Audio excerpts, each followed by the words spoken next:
Assalamualaikum warahmatullahi wabarakatuh. Selamat pagi anak-anakku semua. Hari ini kita lanjutkan kembali pembelajaran kita masih di tema 7 peristiwa dalam kehidupan. Pada kali ini kita belajar tema 7 ini subtema 2 pembelajaran yang ke-6. Sebelum memulai pembelajaran yang ke-6, ada baiknya kita mengingat kembali pembelajaran sebelumnya, yaitu pembelajaran yang kelima. Pada pembelajaran kelima, kita sudah mengetahui bahwa Indonesia berhasil memproklamasikan kemerdekaannya tanggal 17 Agustus tahun 1945. Namun, ada beberapa pihak yang tidak mengakui kedaulatan pemerintah Republik Indonesia tersebut.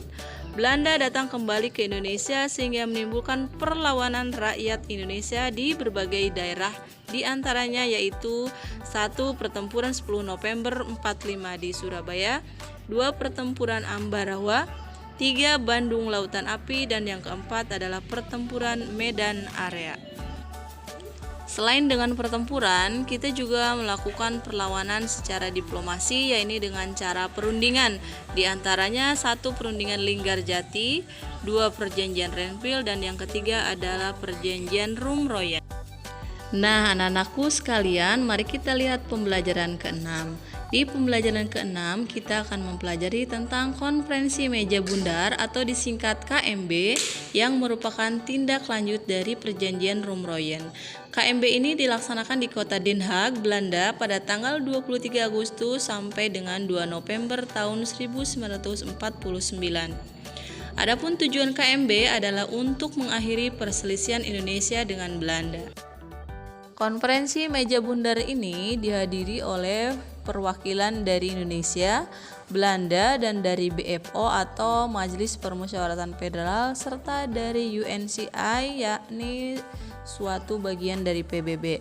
Untuk delegasi Indonesia dipimpin oleh Dr. Andes Muhammad Hatta, sedangkan dari Belanda dipimpin oleh Mr. Van Marseven, dan dari BFO diketuai oleh Sultan Hamid II, sedangkan dari UNCI diwakili oleh Chris Lee.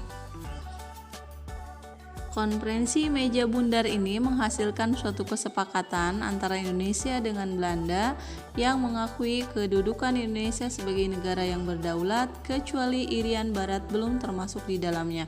Adapun hasil rinci dari KMB ini adalah 1. Belanda akan menyerahkan sepenuhnya kedaulatan kepada Republik Indonesia Serikat pada akhir bulan Desember tahun 1949. Yang kedua, penyelesaian masalah Irian Barat ditunda setahun kemudian setelah penyerahan kedaulatan pada Republik Indonesia Serikat. Yang ketiga, RIS dan Belanda membentuk uni yang dipimpin oleh Ratu Belanda.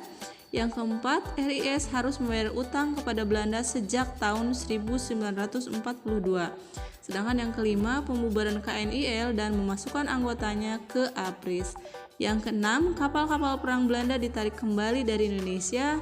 Yang ketujuh, konstitusi Republik Indonesia Serikat dipermaklumkan kepada Kerajaan Belanda. Dan yang kedelapan, mengembalikan wilayah-wilayah Indonesia menjadi satu kesatuan kecuali Irian Barat. Dari hasil KMB inilah kemudian berlangsung proses terjadinya pengakuan kedaulatan Indonesia, dimulai pada tanggal 27 Desember 1949, di mana diadakan suatu upacara pengakuan kedaulatan dari pemerintah Belanda kepada pemerintah RIS. Upacara ini dilaksanakan di dua tempat secara bersamaan, yaitu di Den Haag dan juga di Yogyakarta. Kemudian pada tanggal 17 Desember 1949, Insinyur Soekarno dilantik sebagai Presiden RIS, dan tanggal 20 Desember 1949, Dr. Andes Muhammad Hatta dilantik sebagai Perdana Menteri Republik Indonesia Serikat. Pengakuan kedaulatan Indonesia ini dilaksanakan di Belanda dan di Indonesia di dua tempat ya.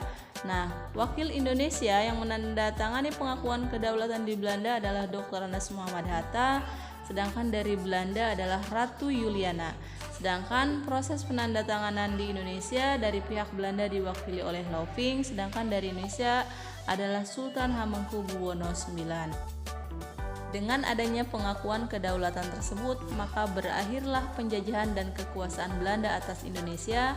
Peristiwa tersebut juga menandai berdirinya negara Republik Indonesia Serikat.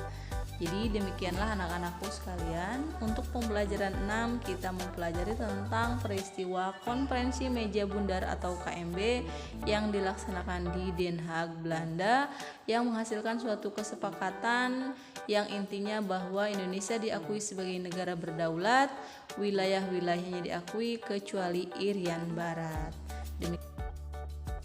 Demikianlah yang dapat Ibu sampaikan, semoga dapat dipahami. Terima kasih atas perhatiannya. Billahi taufiq wal hidayah. Wassalamualaikum warahmatullahi wabarakatuh.